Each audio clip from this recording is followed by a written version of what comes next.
A business student from North Dakota just got accepted to one of Japan's top universities. And that business student is me.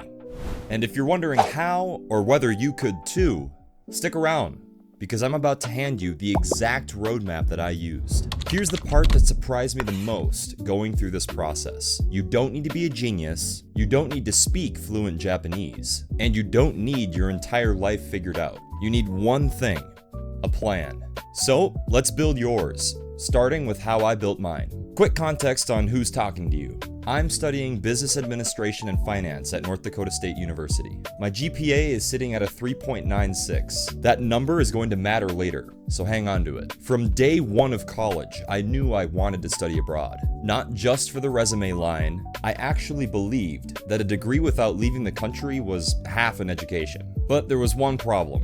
I had no idea where to go. Europe was on the list, so was Australia, South America too. Japan at the time wasn't even in my top 3. Funny how that changes. Here's the honest, slightly embarrassing origin story. Pokemon, Nintendo, Japanese games as a kid. Pretty standard stuff, nothing that screamed future study abroad student. Then in college, I watched Attack on Titan for the first time, and something shifted. And before anyone in the comments types it, yes, I know anime isn't all of Japan, but anime wasn't the destination, it was the spark. It's what got me curious enough to actually start researching the country behind the shows. The history, the food, the culture, the language. And somewhere in that rabbit hole, my goal quietly changed shape. I stopped wanting to visit Japan, and I started wanting to live there. So, I did the unglamorous thing. I started teaching myself Japanese with 0 classes and 0 tutor. Anki Dex, Japanese Pod 101, grammar textbooks, Duolingo, and whatever YouTube would offer me for free. It wasn't efficient and it was not fast, but it worked, and it's proof that you don't need a program to start. Alright, roadmap time, step 1, and this is the one that people skip. Don't start with the application, start with a plan. The second Japan became my goal, I sat down with my academic advisor and asked one question: how do I do this without pushing back my graduation? We mapped out a few paths and landed on one: front load everything. This meant heavier semesters, summer classes, winter classes, any credits I could grab, I grabbed. And instead of stretching my degree across 4 years, I compressed it into 3. It was not a relaxing 3 years, but it was worth it. It bought me something much more than relaxation. It gave me almost a full academic year in Japan, without the risk of falling behind academically. Step 2 is the most underrated tip in this entire video, so don't skip past it. Talk to your study abroad office. Not look at their website. Walk in, talk to somebody. Most universities pay people entire salaries just to help students do what you're trying to do. My advisor paired me with the study abroad director at NDSU, a guy who had actually lived in Japan before and taught English there. He knew the paperwork and what life on the ground actually looked like there. And he answered many questions that I didn't even know I needed to ask. Without him, I'd still probably be lost in a spreadsheet somewhere. Step 3. The university itself. We researched schools across Japan before landing on Waseda, specifically the School of International Liberal Studies, or the SILS program. And there are 3 reasons why I selected it. 1. The academic reputation speaks for itself. 2.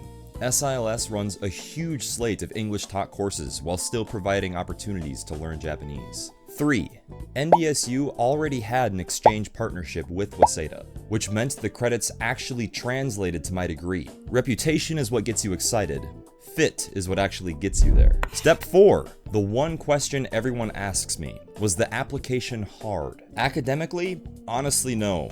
That 3.96 GPA I mentioned earlier did most of the heavy lifting, and I think the requirement for study abroad is around a 3.6 GPA. It depends on your school or the one you're applying to. However, organizationally, it's a completely different story. Transcripts, essays, course approvals, letters of recommendations, forms inside of forms, deadlines stacked on deadlines. None of it was difficult in the sense that the questions were hard. It was difficult in the way that assembling a piece of furniture with 50 tiny screws is difficult. Nothing hard about any single piece, but there are a lot of ways you can lose track. So here's the piece of advice that really matters.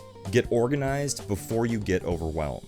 Folders for everything, copies of everything. Every deadline written down somewhere you'll actually look. Future you will definitely send present you a thank you. Step 5 is the one that nobody really talks about, because it's not really a step. It's just waiting. And it honestly might be the hardest part of this entire process. Once you finally submit the application, there's nothing left to do. Just a phone and an email that you check way too often. Every email notification I got, my stomach dropped a little. Is this it? Weeks of that. Then one morning, there it was. I read the first line, and then I read it again like it might have changed. At the time, it didn't feel real, and it still kind of doesn't. Now, what happens after acceptance? This is the plot twist that nobody really warns you about. Acceptance isn't the finish line. It's the starting line for a whole new to-do list. Housing, visa applications, financial planning, dorm selections, flights, registering courses, somehow fitting an entire life into 2 suitcases, a carry-on, and a backpack. And that in itself is not a 10-minute wrap-up. That's several videos on its own, and I'm making all of them. If any part of you just watched this thinking, I wish I could do that someday, I want to push back on that thought a little bit. Not the wish, but the someday. I didn't think that a student in North Dakota ends up studying in Tokyo either. I just started by asking one question, then another, and then another. One conversation with my advisor turned into a plan. One plan turned into an application, and one application turned into an acceptance letter. Nobody gets there in one big leap. It's 100 boring, unremarkable steps that don't really feel like progress until you get there. So, if this is something that you actually want, don't wait for the version of yourself that has it all figured out. Email your advisor this week. Walk into your study abroad office. Start a list of potential universities. You don't need the whole staircase visible. You just need to see the first step. So, that's the short story of how I got accepted into Waseda University.